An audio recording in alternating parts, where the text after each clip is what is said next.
Shalom Sobat Perayaan Kasih Tuhan, kembali bersama saya dalam program Papeda Rohani Paga Ministry.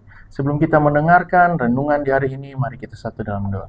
Bapa di sorga, kami mengucap syukur untuk setiap kebaikan-Mu dalam hidup kami Tuhan. Sebentar kami akan mendengarkan renungan-Mu di hari ini. Tuhan berkati hamba yang akan menyampaikan, dan Tuhan berkati kami semua yang akan mendengarkan renungan ini, sehingga kami bisa mengerti setiap maksud dan kehendak-Mu di dalam kebenaran firman ini Tuhan. Terima kasih Bapa di sorga, kami berdoa dan kami ucap syukur dan kami siap untuk renungan hari ini. Haleluya, amin.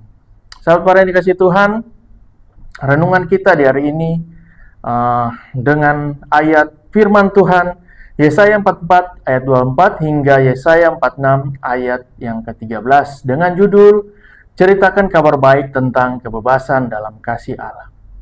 Sahabat para yang dikasih Tuhan, tahukah kita semua bahwa kasih Allah yang Dia berikan ke setiap orang dari setiap bangsa itu sejak saat dalam pembawaan atau dalam kandungan hingga kita lahir.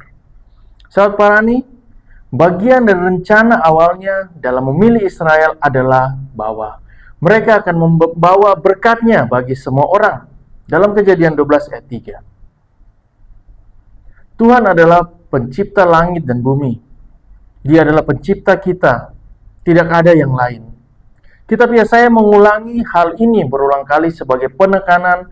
10 kali kalimat ini mengatakan tidak ada yang lain. Dan memang hanya Dia Allah yang luar biasa. Hanya Dia Allah satu-satunya. Allah adalah pencipta kita. Dia membentuk engkau sejak dari kandungan. Kasih Allah meluas sebelum lahir sampai pembuahan dan di dalam rahim. Ini memiliki implikasi mendalam untuk perdebatan tentang aborsi. Dengan kata lain, kita tidak boleh aborsi. Kita tidak boleh melakukan aborsi. Setiap manusia sejak saat pembuahan diciptakan dan ditopang oleh Tuhan.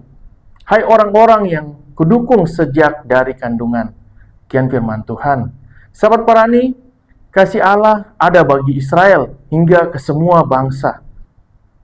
Karena Ia adalah pencipta dari semuanya. Allah mengajak semua bangsa untuk berpartisipasi dalam keselamatan dan kebebasan. Firman Tuhan katakan, berpalinglah kepadaku dan biarkanlah dirimu diselamatkan, hai ujung-ujung bumi. Hal ini menjanjikan dan menyatakan kebebasan yang lebih besar yang Allah berikan daripada yang bisa ditawarkan dunia, yaitu keselamatan kekal. Sahabat Parani yang dikasihi Tuhan, di sini kita dapat melihat sekilas seluruh dunia berlutut di hadapan Yesus. Semua orang akan bertekuk lutut di hadapanku dan akan bersumpah setia dalam segala bahasa. Kita juga dapat lihat di ayat firman lain bagaimana Paulus merujuk pada ayat ini sebagai rujukan terhadap Yesus dalam Filipi 2 ayat 9 dan seterusnya.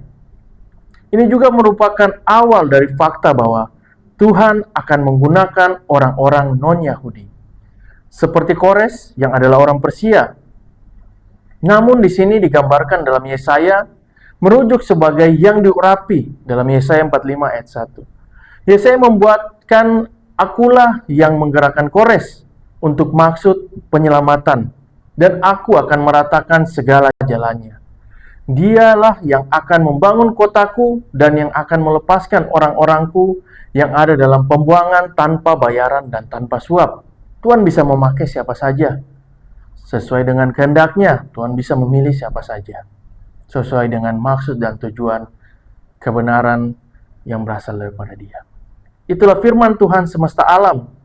Nubuatan ini digenapi ketika pembuangan berakhir melalui tangan Raja Sirus. Ini adalah rencana Tuhan.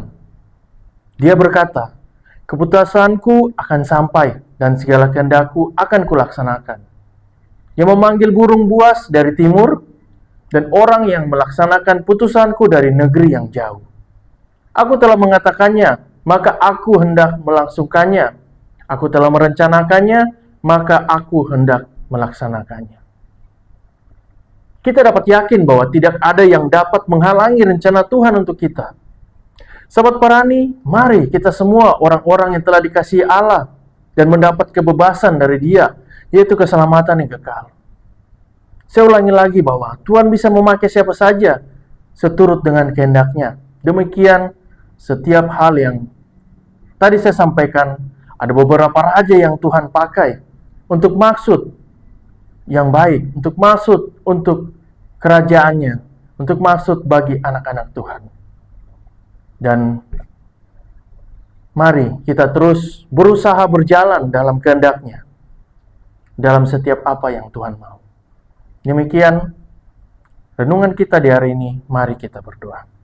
Tuhan, terima kasih bahwa sejak saat pembuahan Engkau mengasihi semua orang tanpa memandang ras atau latar belakang. Terima kasih bahwa Yesus telah membebaskan kami, dan bahwa suatu hari setiap lutut akan tunduk dan setiap lidah akan mengakui bahwa Yesus Kristus adalah Tuhan. Amin. Demikian parani kita di hari ini.